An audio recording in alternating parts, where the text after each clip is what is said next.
who won out on that.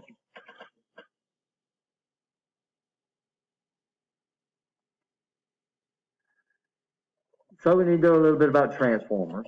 So we know we have single phase transformers and three phase transformers. And we know basically how it works, right? You understand that? Transformers are electrical devices used to convert or transform AC voltages from one level to another, high to low or low to high. Everybody okay on that? So we have what we call step-up transformers, which means we have more turns in the secondary than we do the primary, or we have step-down transformers, which means we have less turns in the secondary than we do in the primary. Both of them we use a lot. Most of your electronic devices use step-down transformers. Okay. So basically we have this. We have a primary winding and we have a secondary winding. The primary winding will always point toward the source. Secondary points toward the load, even though we go through multiple windings. And then we have a core that actually concentrates the magnetic field. Now that core cannot be a solid piece of metal. Because if it's a solid piece of metal, AC generates a change in magnetic field, right? You understand? And that's a solid piece of copper or a solid piece of metal, and it would generate a lot of current in the core, right? You understand that? So what they do is they take that core and they split it up into hundreds of individual electrically insulated plates. It's called lamination. So let's see if I got a transformer in there without getting one of these off the wall. And we'll pass it through way they put that magnetic core up. We actually do it on motors too, by the way. We've got to change that.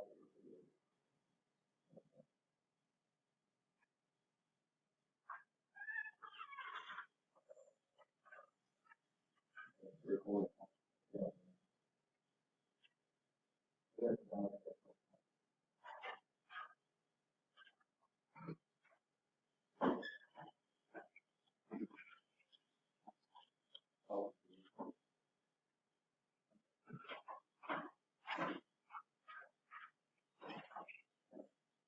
So this is the transformer that we're using.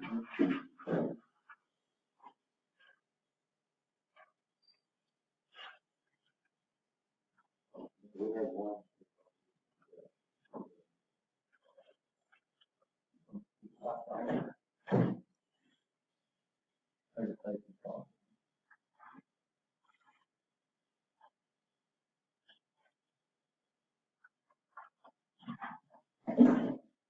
So we have to bring together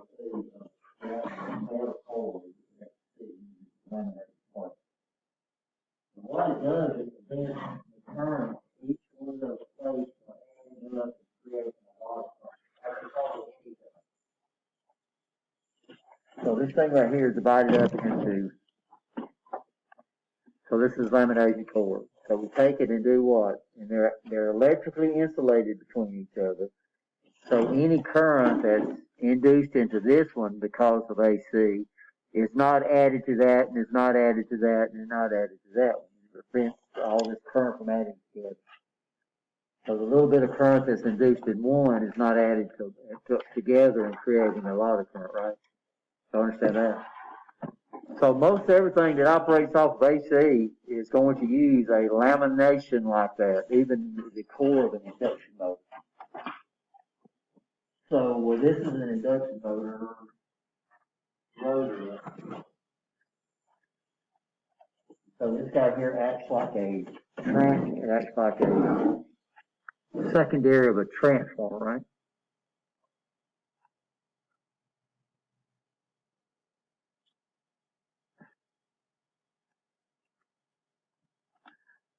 So this is the actual conductors. These are the actual conductors, and they're at an angle to create a smoother torque. But I don't know if I can get this up here close enough where you can actually see this. This is not in there to induce a voltage into. This is laminated. It splits that core up, right? Understand? So we don't get a lot of loss inside something that's not supposed to be. It's not supposed to be a conductor, it's supposed to be a conductor of a magnetic field, not a conductor of electricity. That makes sense. So transformers are going to have that laminated core in them, and motors, even DC motors, since we're switching DC motors will actually have laminated on the road. So that's an induction motor. You know what low thing that?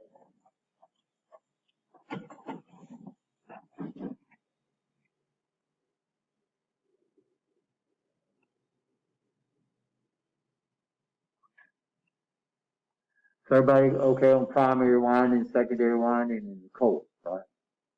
So this is going to be a ferrous metal, but we're going to break that thing up into individual little plates so that it's not a conductor anymore. It's not a conductor of current, it's a conductor of a magnetic field, right? You understand? So since the core is technically a conductor, current called eddy currents will be induced into the core just like the transformer secondary. The current would be very large due to the size of the core and make the transfer very, very inefficient. To prevent this from happening, the core is split into many individual laminations or thin plates that are electrically insulated from each other with a thin coating of non-conductive paint. The very small eddy currents in each lamination cannot combine. So there is current in there, and that's why there's no transformer that's 100% efficient. So transformers will get hot, so you can actually see the lamination.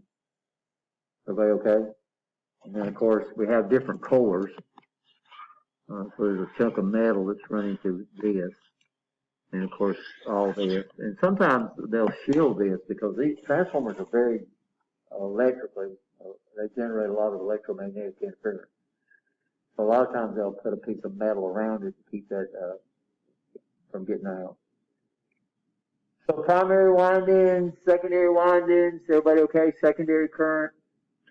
So the secondary actually determines the current flow in the whole transformer.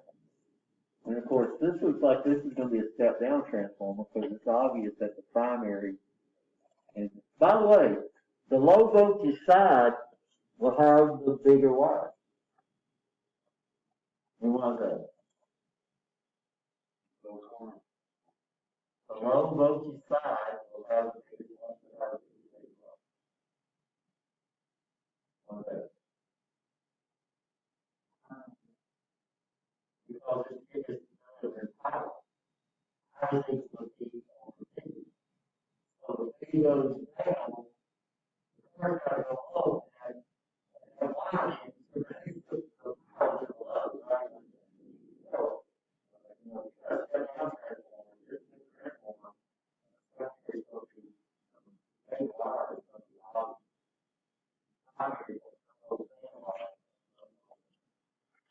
You can actually, this actually looks pretty good. So look at the size of the wires here. So this is the high voltage side. Transformers are trying to give you power. They're transferring power. They don't step power up, they don't step power down.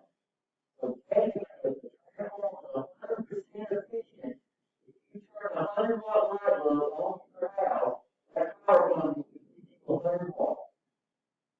It goes 100 watts for each transformer all the way down the line, 100 watts in, 100 watts out, 100 watts in, 100 watts out, 100 watts in.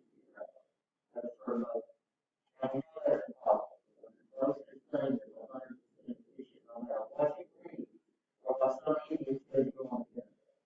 There's no such thing as anything that's 100% efficient, which means the output will always be slightly less than I understand that.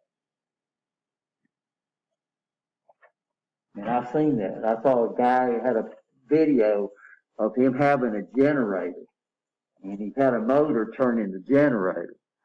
And this was on the internet. And what he did, he disconnected the leads. Once he got it up and running, he disconnected the leads on the motor, and he said that the generator was running the motor, and the motor was running the generator. That's impossible, right? You understand? Because power out is never equal to power in, right? So don't believe that. Okay. So he did something, and I could do something like that too. So people will try to fool you. So yeah, that's a good example. Electrical transformer normally consists of a ferrous laminated core and two coils called windings. The transformer uses the principle of mutual induction. Everybody understand that? To create an AC voltage in the secondary coil from alternating electrical current to the primary coil. The voltage induced to the secondary can be used to drive load. So we already talked about this. What's required? We got to have a magnetic field to induce a voltage. You got to have a what? A magnetic field, a conductor, and you got to have relative motion. Do y'all understand relative motion? What does that mean? One of them's got to move. Either the magnetic field's got to move or the conductor's got to move, right? So in a transformer, the magnetic field is the amount is determined by the strength of the magnetic field, the number of conductor loops, and this is what we're talking about. This is what sets the ratio of the transformer and the speed of the motion. Of course, Alabama Power, what's the speed of the motion for Alabama Power? What's the speed of the motion in the United States, Canada, and Mexico? What's the speed of the motion? 60 cycles per second. What's the speed of the motion in Europe? 50, yeah. So these transformers over here wouldn't work over there. Motors actually run at a lower speed over there, by the way. Sometimes they give you that speed.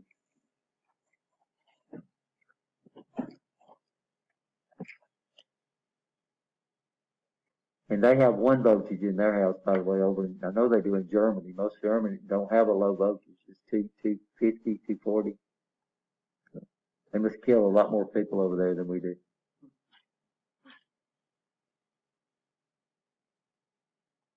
So mutual induction, are we okay? Does this make sense?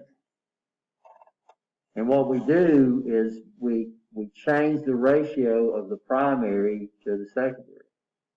So if the secondary has more turns than the primary, then it'll step the voltage up. What does it do to the power?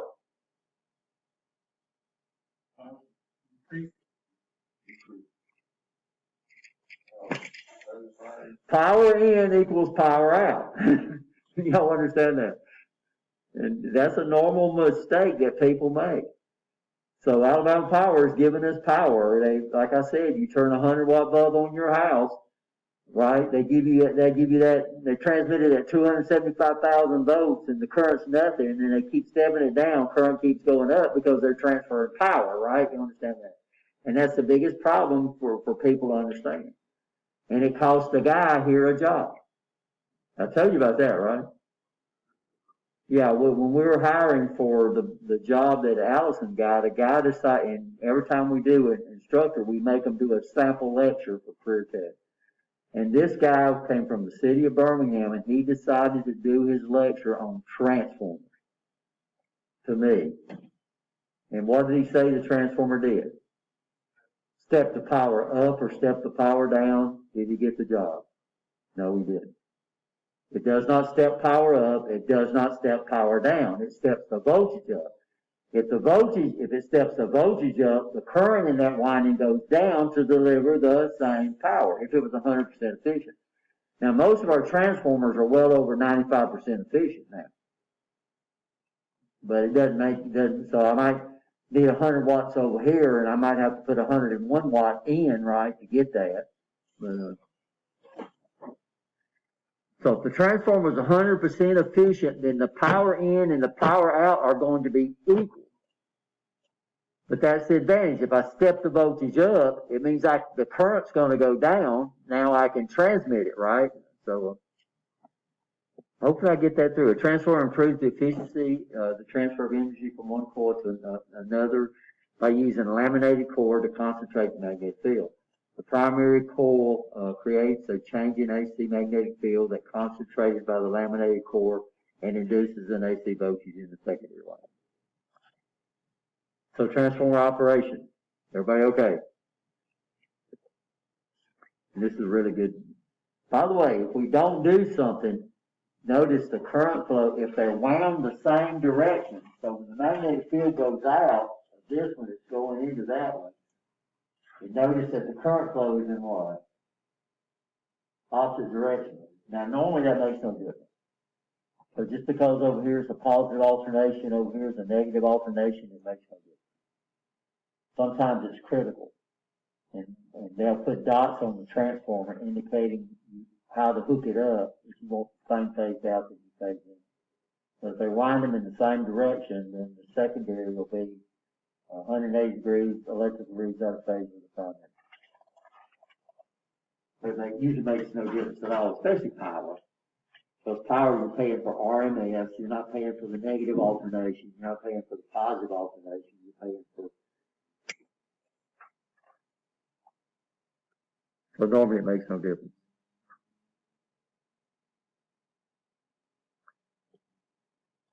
Turns ratio, the voltage at the secondary coil can be different from the voltage at the primary. This happens when the turns or the number of coils in the primary are different or the same. Right? We have what we call isolation transfer. Because you're coupling from primary to secondary, there is no electrical connection between them. It's done magnetically. So if I have a ground on this side, if I have them grounded on this side, then by George, I got to reestablish the ground on the other side, right? You understand? Because you're not sending ground through there. You're sending an AC signal that is completely isolated from the primary, unless you do something. Everybody understand that? So odds are your power line is not grounded up there, but they establish a ground when they do what? When they send it down, yeah, if you go out there where your transformer's at, they're going to have a copper wire coming down and connecting the ground. And over there where your meter comes in, you should have a copper wire coming down reestablishing what? The ground. The turns ratio is the same ratio as the number. So we have what we call isolation transformers. That means if I want to isolate this from that, we can run it to a 1-to-1 transformer. Which means voltage in and voltage out will be the same. We used to have them on oscilloscopes where we could isolate the oscilloscope from ground if I needed to make weird measurements. But you're probably not going to run into an isolation. So turns ratio. So it all depends. This is really good animation. Now notice on the turns on the primary is the same, and what they're doing is they're changing the turns on the secondary.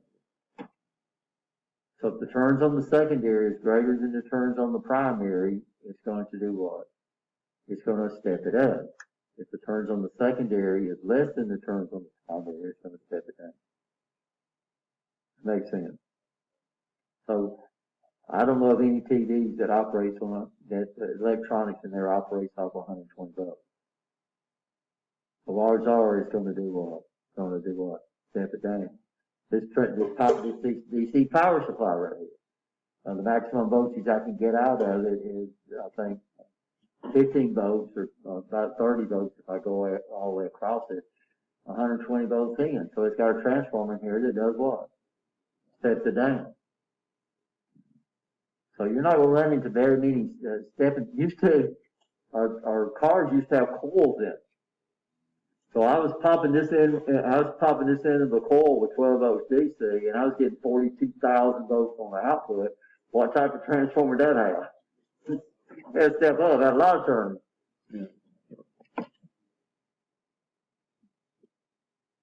So it's pretty easy. So the turns ratio, primary to secondary, and you can swap this around, guys. So primary and normally, in fact, I wouldn't do it that way. Normally, anytime we calculate gains, usually it's out over in. So this is very important. That's very unusual. Because he's saying the turns in the primary divided by the turns in the secondary, but I wouldn't do it that way. I would say normally when we calculate power gains and any type of gains, we do out over in. But no matter which way you do it, you need to know which one's the greater, right? You understand? And either you're going to divide by the number you come up with, or you're going to multiply it by the number you come up with. Y'all understand why? Yes? Yes? No?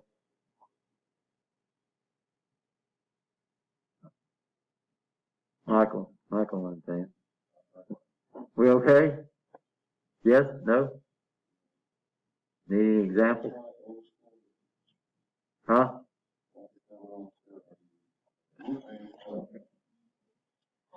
Well, we don't have to worry about We don't have to worry about root mean square. All we're dealing with RMS. Everything. In fact, how many of y'all knew about RMS when y'all came in here? Okay. So when you're at your house and you say 240 or 240 or 120, plus it's not going to be 240 and 120. That's just National Electrical Code calls it the optimal voltage, because they can't say over and over and over again. But it's actually the only thing they guarantee you is 120 volts plus or minus 10%. So it could be 10% high and it could be 10% low, and it would still be legal, right? I mean, you'd get 90 volts at your house and it would still be okay. So what we're dealing with, and so RMS, anytime we give an AC voltage and we don't specify peak or peak to peak or something like that, it's RMS. Everybody okay? And what's RMS? Yeah, but what is it? How'd they come? What? So if I've got 100, what's the comparison between 120 volts RMS and 120 volts DC? Huh? Yeah, but what about power? So if I got 120 volts AC into a 1,000 ohm resistor and 120 volts DC into a 1,000 volt resistor, how much what would it do? It'd do the same. And that's what it is. They call it the effective voltage. So that RMS value says I would create exactly the same power into a resistive load. Now, as soon as I add inductors and capacitors, that is out the window, because those things create what we call apparent power. So here I might be having 120 watts of power and I might be getting 100 watts worth of work, because I've got those phase shifts, right? You understand? So anytime they talk about RMS, that's into a resistive load, because resistors don't create phase shifts. So if I was to come over here and put 120 volts AC, that's the symbol for an AC, and I was to run that into a resistor over here, or if I came down here and put 120 volts DC and I run that into a resistor, it would do exactly the same work. The resistor would get exactly the same heat. It would do exactly the same work. And that's what RMS is. But is that true? Well, no. In AC, we might measure 120 watts, but I'm only getting 100 watts of work. And that's because of the phase shift. Unless we got a power factor of 1. If we got a power factor of 1 or 100%, then everything would be true. So while we're dealing with transformers, we're not going to talk about peak to peak. We worry about that when we get into stereos and all that. We need to understand that it's taking 340 volts peak to peak voltage to get 120 volts worth of work, right? But that's okay. That's okay. But normally when we talk about 120 volts, we're worried with 120 volts because that's the work we get, right? Y'all understand? Now, if you take solid state and you start getting into DC power supplies, how we generate DC, then understanding that's going to be very, very important. So we'll teach y'all in solid state. We'll teach you how a DC power supply works. We'll teach you how you can take what? AC and convert it to what? DC. In fact, after that class, you could probably make your own. I got my own power supply at home. I didn't buy one. I built it out of a golf cart charger, by the way. So somebody gave me a they donated a bunch of golf cart chargers here, and I said, oh man, that'd make a great power supply. So I built me a power supply. So when we do this, whichever one you use is primary over secondary, secondary over primary, it's okay, but it's just you got to understand the difference. It's going to be either step up or step down, right? You understand? It has nothing to do with a 707, right? It's just that's what we do to that's the way it's calculated, but that's only if it's a watt, if it's a sine wave.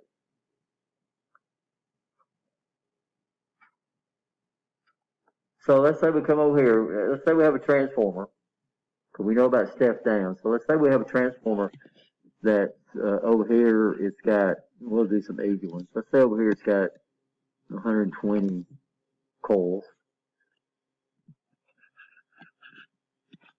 and over here it's got 60. That's all we have to do.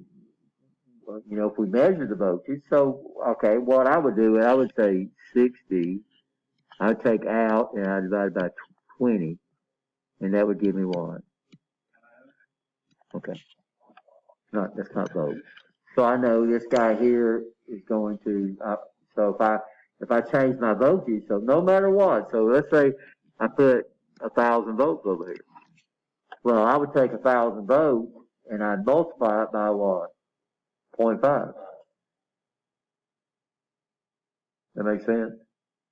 Now, if I came over here and measured 600 volts right there, then I would take 600 and I would divide it by 0.5. You understand that? So it's up to you to understand, to calculate your input and output. So you can use primary over secondary, or you can use secondary over primary. It doesn't really make any difference. All you got to know is one way you're going to multiply, one way you're going to divide, right? Does that make sense? So if you're going toward the big turn side, you're going to do what? You're going to divide, if it's a fraction. If you're going toward the little turn side, you're going to multiply. And that's all you need to do is know the turn ratio. Now, that's great, that's fine and dandy and wonderful, but odds are this is something you're just not going to have, most of the time you're not going to have to worry about. And why is that?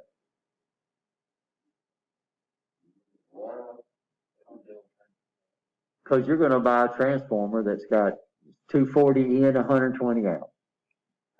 Are you going to, well, I know the turns ratio is 2 to 1, right? 2 turns on the primary to every one on the secondary. How many turns? I don't know, right? I don't know.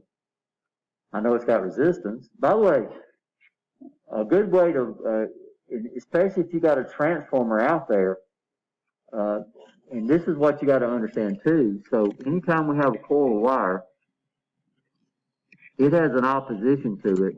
So if you measure a transformer with an ohm meter, it's going to measure extremely low ohms because you're dealing with nothing but the resistance of the wire. But you can tell the high side from the low side. So the high side will have more ohms than the what? The low side. And normally you can use ohms too to calculate your turns ratio. But what happens is this guy's a coil, and we get, instead of getting ohms, when we put AC on it, we get something called X sub L, which is P pi FL. So inductance is basically the amount of coils we have, how close they're together, and what you use there. So inductors and capacitors have a higher opposition than they appear to have because they have what we call reactance to them. So if you measure a transformer and it measures 5 ohms, it's not shorted. You understand that? It doesn't have a short. It's just that you're putting DC on something that's designed for what? AC. You get that impedance in there, or that reactance in there.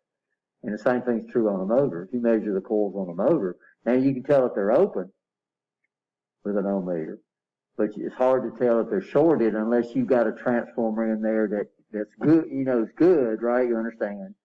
And you got one you think is bad, their ohm should be about the what? The same, because it's got the same number of windings, got the same length and everything. So, but normally the turns ratio is nice to know. It gives you an idea of how the transformer works, but it really it's not extremely important for you to understand that, right? You understand? Because you're going to buy a transformer that says, if you put this much in, I'm going to what? I'm going to give you that much out. It's up to you to understand how you wire that transformer up, because most of your transformers, we have all different types of transformers. We got one. First of all, you got to identify the primary and the secondary, right? You understand? Normally, if it's a single-phase transformer, the primary will usually be black and white. The secondary is usually brown. And polarity makes no difference, right? You understand? But you get in some of these industrial transformers, most industries have multiple voltages in their plant. They normally have at least one high voltage for high wattage devices and low voltage for low wattage devices, right? Instead of having several transformers, they usually have one transformer that they can wire different ways. That makes sense? And so ours is a dual voltage transformer. So we can run ours on 440, we get 120 out, or we can run it on 220 and we get 120, or 240, we get 120 out.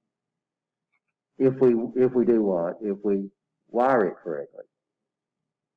So you're going to run into a lot of dual voltage transformers in industry because they usually have at least 2 voltages, right? Just like your house. So turns ratio is nice. So you need to understand that when you deal with transformers, right? You understand how it works, right? But what you need to really do is step up, step down. Everybody okay on that? Voltages and currents. Y'all understand that now, right? So we're trying to get what from this side to that side? We're trying to get power. Power. Power is what we pay for. We don't pay for current. We don't pay for voltage. We pay for power. That transformer is sending power, but we're doing it at different voltage levels, right? You understand? So the function of the transformer is not to step voltage up and step voltage down, which it does. The function is to transfer that power at a different voltage, right? You understand? So if we step the voltage up, what happens to the current required to deliver that power? It goes down. If we step the voltage down, what happens to the current to deliver that power? Yeah, like I said, you can look at a transformer. I don't know if you can this one. I'll try to find one at home where you can look in the coil. You'll see one of the wires is bigger, one of the wires is smaller. The smaller one's on the high voltage side, right? And the bigger ones are on the what? Low voltage side. By the way, some transformers are okay. Some transformers, you can wire them backwards. In fact, most industrial transformers, some transformers you can wire if you can take the low turn side and use that as your primary and use the high turn side for your secondary, so that would step it up, right? And you can reverse them. Some of them let you do that. Some of them let you swap the primary and the secondary. But you got to be real careful about that because of the installation. These are turns ratios. Power in equals power out. So the actual formula is power in equals power out times the loss, right? Everybody understand that? So there's no such thing as a transformer that's 150% efficient. There is no such thing as 100% efficient. So work in and work out are not exactly equal to each other. Work out would always be slightly less than working in. You understand that? It would be nice to have something that was 100% efficient, but that's not true. So no transformer is 100% efficient. So your power in is going to be slightly higher than your power out. So when we talk about 100 watts in, 100 watts out, that's not true because the transformers are not what? 100% efficient. Transformer efficiency, so sometimes they give you that. Most transformers are between 95 and 98.5% efficient. So if we use power in over power out, that's fine, right? You understand that. We're not going to miss it by much. That's if we ignore the resistance of the wire. I think when I showed y'all that, one way we calculated the current to that 1,000 ohm resistor was 12 milliamps. If we took the wire, the 0.1 opposition of the wires, it was 11.99999 milliamps, right? So if the gauge of the wire is right, if they choose the gauge of the wire, right, use the right material, then basically most of the time we can ignore the resistance of the wire. Alabama Power can't do that. And why is that? Because iron conductors are like this, right? Well, what's their conductors? Miles.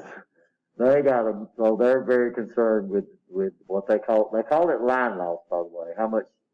How much you lose in conduction through those wires.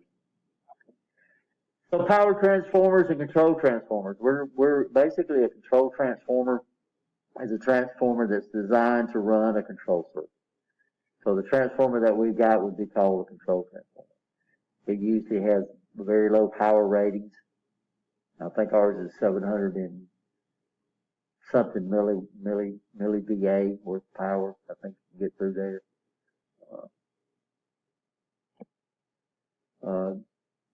Distribution transformers, of course, these are transformers that's designed to distribute power, right? So Alabama powers will be called distribution powers.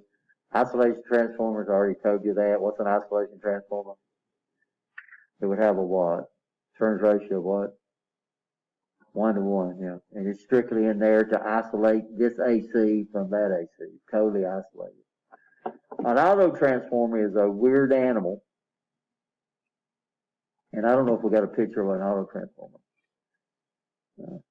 An auto transformer, the primary and the secondary are wound together. So let's see if we got the control transformers. So this is our transformer.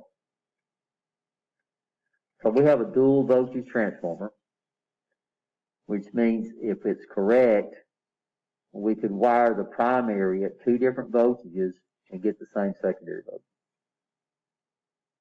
That makes sense? So let's say, let's just use 440 and 220 over here on this side. And over here I want 120 volts. So that'd be 240, I'm sorry. 240 and 480. Did y'all see that, or I need to?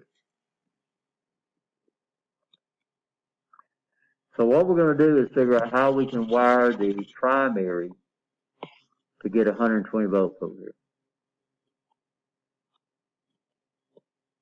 So over here we can put 480 over here, both AC, or we can put 240 over here. So how would I wire them if I wanted to put 480 on the left and get 120 on the right? First of all, we're all H1 and H4. This is common. We'd always connect our power here.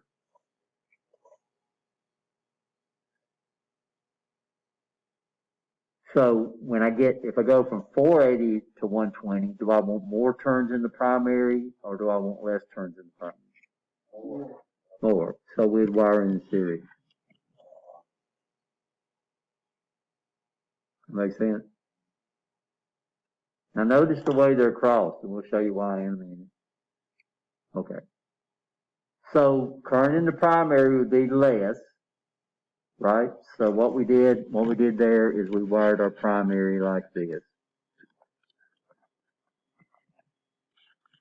This is H1, this is H4, this would be H2, this would be H3. But when they draw it, notice they got it crossed on the primary, on the primary side. Okay, so what if I wanted to wire at 240? Well, that means the voltage in the primary is going to go down, which means the current's got to go up to produce that same power. So what we want to do, instead of wiring them in series, because the current, we'll wire them in parallel. So that means if I get 2 amps right here, 2 amps right there, that's 4 amps, right? You understand that? So we'll wire them in parallel. Well, how would we wire them in parallel? Well, I want the top of this one connected to the top of that one, and I want the bottom of this one connected to the bottom of that one. So I would come over here, and I would jump H1 to H3, and I'd jump H3 to H4, and we still bring the input on H1 and H2. Can you understand why they're crossed like that? They're actually wired crossed like that. Well, how am I going to do this? I'm going to pause my lecture. And we have a dual voltage transformer. I'll show y'all the transformer in the trainers. The trainers have the trainers y'all use in electronics. So that's why they're not crossed. That's why the diagram's actually crossed. And so they're showing us that, right? So right now we'd be wired for low voltage. And of course this is physically how it's wired, right? You understand. and this would be wired for high voltage. That's why we put our jumpers. So in this class, you're going to have to wire the transformer. If sensors is still up here, then we'll use the blue trainer. So usually the blue back trainers we use for sensors, and the white back trainers we use for motor control. Motor controls, you're going to have to do what with the transformer? You're going to have to wire it. And we're going to make you, so one of the first labs we're going to do, everybody's got a voltmeter, right? Gotta have one, guys. Gotta have one. One of the first labs we're going to do is you're going to wire the transformer for divide by 2, and you'll get 120 volts out of it. And you're going to hook divide by 4, and you'll get about 67 volts out of it. Just so you can see that division ratio. So there, problem, we're okay. Problem 2. This is a dual winding transformer. So this guy right here, you could wire the secondaries in series, or you could wire them in parallel. Everybody okay? So parallel, we reduce the number of coils, but we hook them in parallel. And what's hooking things in parallel? The currents add, right? You understand? So y'all all had DC, right? Everybody heard DC? Let me know. So we have multi-winding transformers. I need to let me show y'all the transformer that's in the train. So y'all all played around with the train, or a little suitcase train?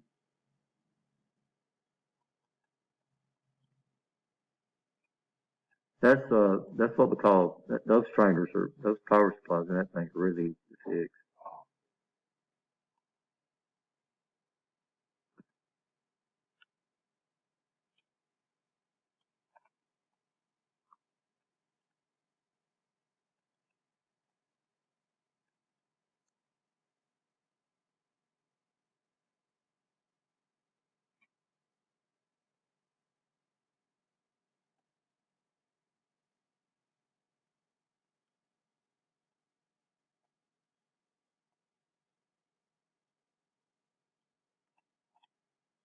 Oh, trainers.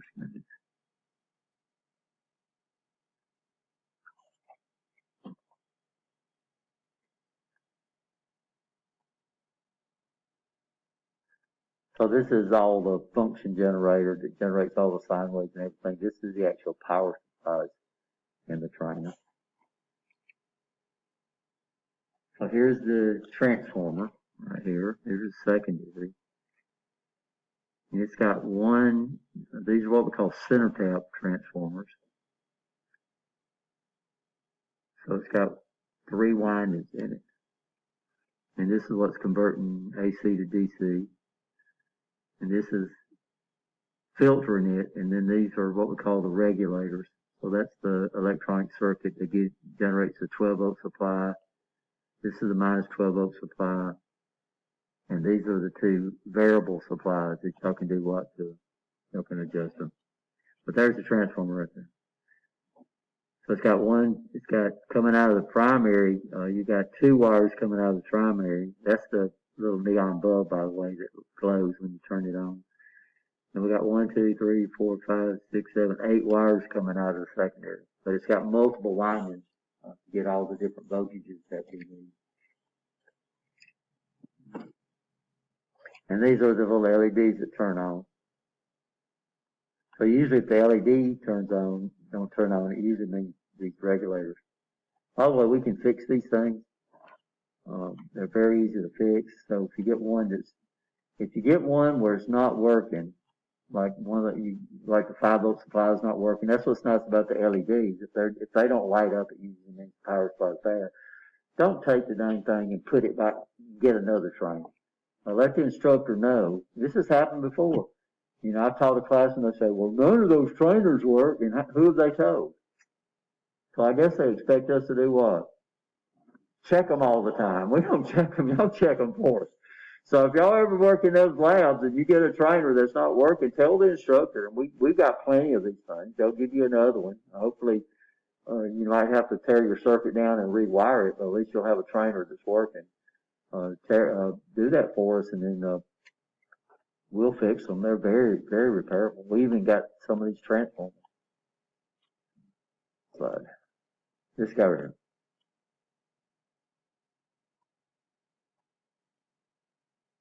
Okay. So this is the way it's drawn. If we actually looked on the side, there's actually a drawing on it. This is on the little tab on the front. It's actually got this drawing on it right. So what we're trying to do, yeah, not there. Look at the little tab on the actual transformer. Right there. See, it's drawn crossed like that. Yeah. So what we're trying to do is we're not changing the ratio on our secondary. We're changing our ratio on the what? On the primary.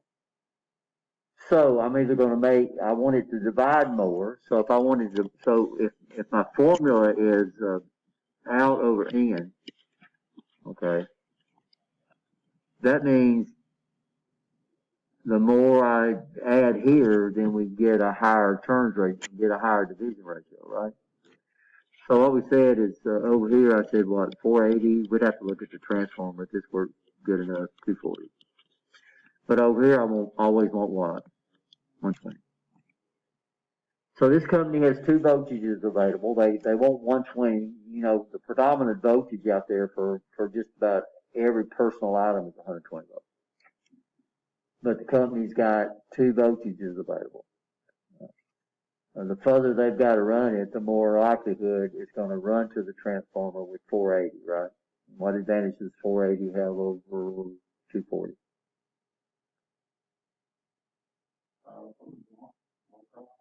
Don't you dare say more power.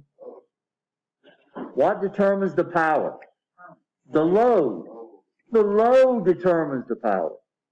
You're right, it's going to provide the current and the voltage to get it, but the load determines how much power the transformer's got to give you. It's going to give you that load, that current at a certain voltage, right? You understand? Okay. So transformers do not change power. Power in, if the transformer was 100% efficient, power in would be equal to power out. And what determines the power the transformer delivers? The load. Whatever you're hooking the transformer up determines the power the transformer's have to deliver. You just got to make sure that it's rated to deliver the power needed. So ours, I think, is 736 volt amperes. I think it's kVA, but which would be milli, right? So almost, almost 1 watt of power. Not very much, if I think's right. Okay, so if I ask that question, that's a good test question. So what determines the power the transformer has to deliver? The load, whatever you hook to it.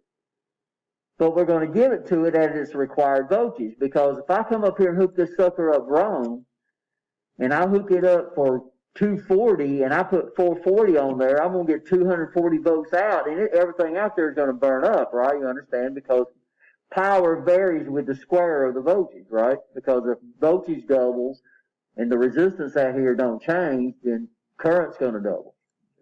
So you got to make sure that the transformer is going to be rated at volt amperes. Most of your small transformers gives you volts and amps. They don't give you watts. Your big transformers are going to give you, it's going to give you VA, because transformers in AC has to provide apparent power, right? Okay. So if I'm going to divide, these guys have got a certain number of turns. It's just that if I want to do 480, I know my primary current's going to go down because the current is going to be, I'm transferring power. So that means I can so if I hook them in series, the current in one winding is going to be the same as the current in the other. That makes sense. So if I want to go 480, I want to hook them in series, right? We're adding more turns to the primary, but the current in them are going to be the same. So that means I would come over here, if I'm doing it 480, I would hook it like that. So now if I draw the connection, the first transformer is H1 and H2. By the way, H is the high side, means high side. So that tells you right off the bat, that's where your high voltage is coming in. And the primary in industrial transformers, the secondaries are going to be labeled X.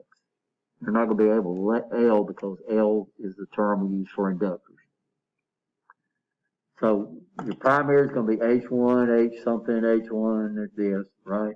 And your secondary on the industrial transformer are going to be X's. That makes sense. Okay. So what happens if I was to draw what we actually did, then so this, the coils on this side, the first coil is labeled H1 and H2. And then the second coil is labeled H3 and H4. Well, what I got a jumper between 3 and 2, so I've got a jumper between 3 and 2, so I've got them suckers hooked in series. So if this one's got 100 coils and this one's got 100 coils, that's 200 coils. But the current in the top one is going to be lower, right? And the current in the top and the bottom is going to be exactly the same. But it's going to be less than if I go to low voltage. Does that make sense? Okay. So now let's say I'm bringing 240, which is basically what we're doing.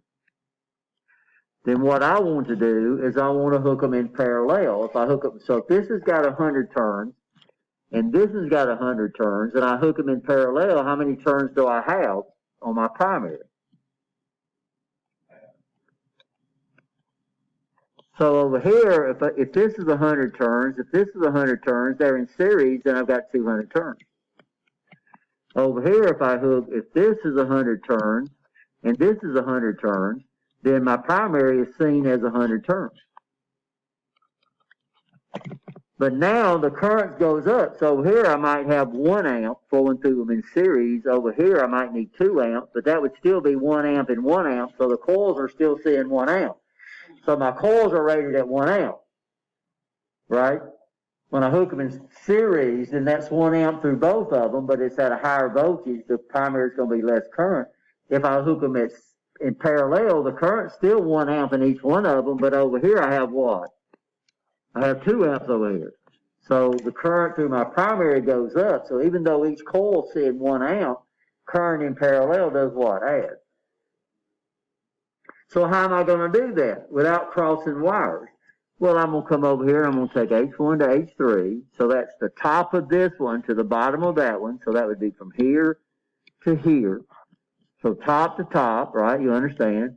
And then I would do what? Bottom to bottom. And you got to do that, guys. If you hook them up backwards, you're going to be hooking them up bucking, and the transformer's not. It won't hurt the transformer. But instead of the coils adding, they're going to subtract from each other. So we do things like that. They're called bucking transformers. So we got to get real weird voltages out. So if I hook them up backwards, then I get 0 out. Because when this was positive, that would be negative, and it would cancel each other out. So how much current? This is just hypothetical through each coil. 1 amp. How much voltage does each coil see? Each coil sees 240 volts. It's just in series, so this would be 240. This would be 240. What would that be? That would be 280 all the way across them, right over here. This right here would be 240. This right here would be 240. So the current in the coils are the same whether I hook them in what? Series or parallel. The voltage across these coils are the primary the same whether I hook them in series or parallel. And that's what's important. That's actually one of your lab questions, by the way. Is when you do the lab, what's the voltage across the coils if you wire them in high voltage or low voltage? It's the same. It's just on this one they add together, right? You understand? And over here they are the same. And what we do is, and why do they draw it like that? So when I jump this transformer, I can do it with these metal tabs up there instead of using wires. So when you buy these dual voltage transformers, they're going to come with those little metal tabs. So if they did it like this, then what did I have to do right here? Well, this way I had to cross that one to hook to H3. When it's wired like this, H3 is still the top of that one, and H2 is still the bottom of that one. But when they bring those wires out, they do what? They cross them just like that. So now, if on my primary side, I can do what? I can put the 2 on there to hook them in parallel. and I can put the one to hook them in series. Like I said, on our transformer, you're going to have to wire it with these little short jumpers. We got some real nice short jumpers. And by the way, if you run out of jumpers over here, we got a whole box back there, guys. Don't go and steal them off another trainer. Go back to the box and get the ones you need. And y'all can look, there's a big old box back there just full of these jumper wires. So we got plenty of jumper wires. And so this is what you would actually do in industry, right? You'd have to figure out, okay, and you can understand why industry would have a dual voltage transformer. Almost every industry you'll ever go in, it's just like your house. Your house has 2 voltages. Why? Why do you need 2 voltages? Why don't we just have 120 volts? Why don't we have 240?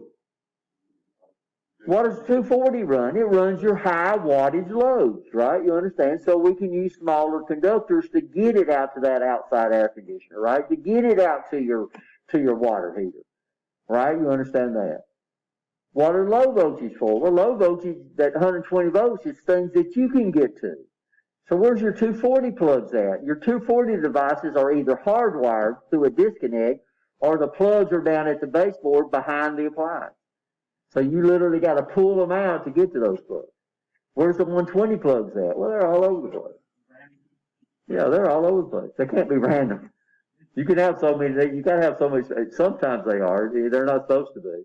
You're supposed to have so many plugs per foot on a wire. If you look at the National Electrical Code. So this is our transformers, guys. This is what we got up there. And then we always bring our inputs on what? H1 and H4. So the top one is this one and the bottom of that one. If you get those wires hooked up backwards, then you're going to have problems. And then over here, this is going to be called XF. So what they did is they come over here and they put a fuse over here. So on our transformer, it's a little different. So what we got here is we got a fuse, 1 amp fuse, I think.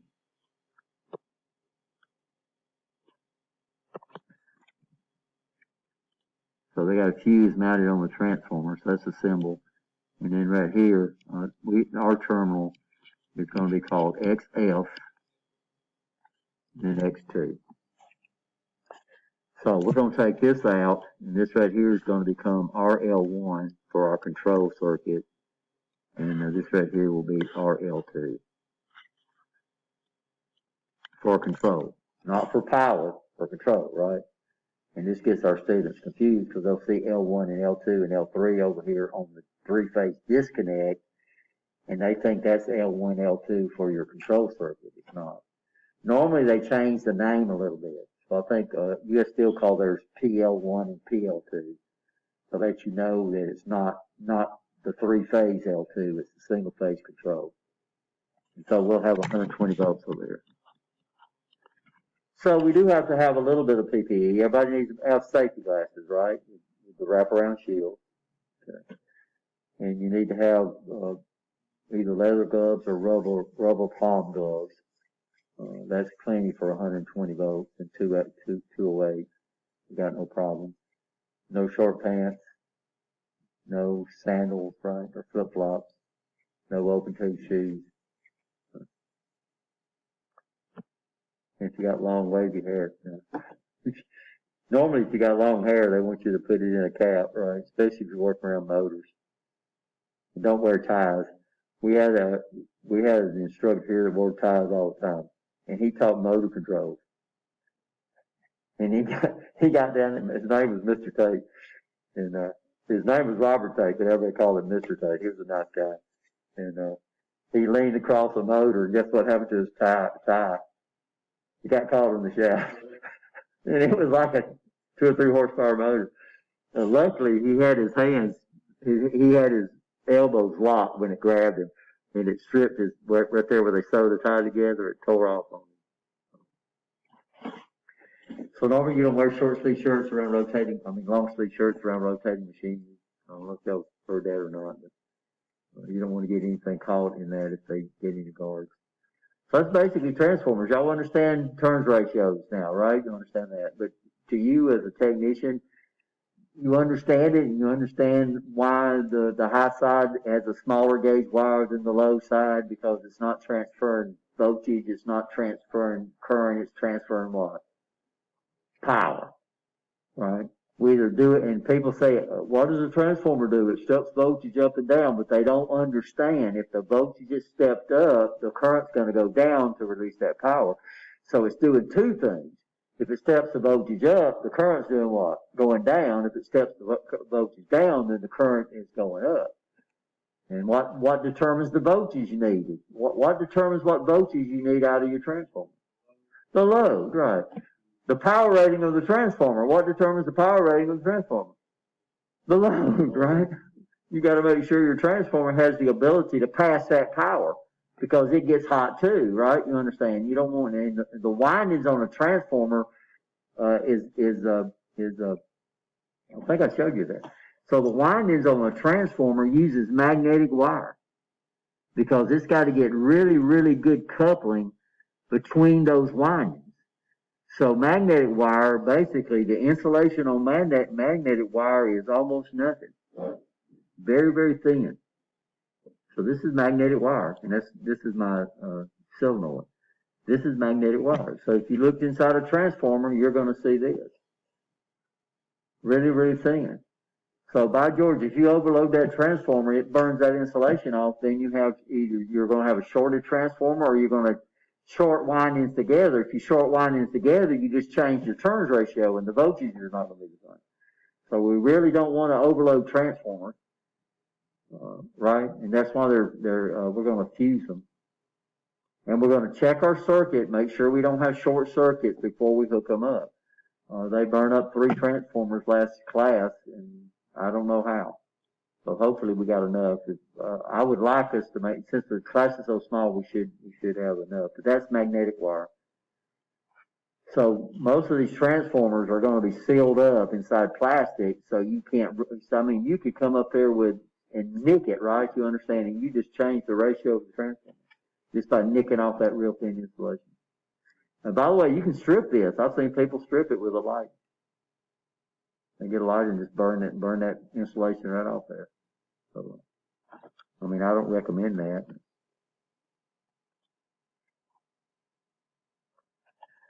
So let's see what we're going to do next class. Oh, let me get rolled real fast. I think we still got one person that's not showing up.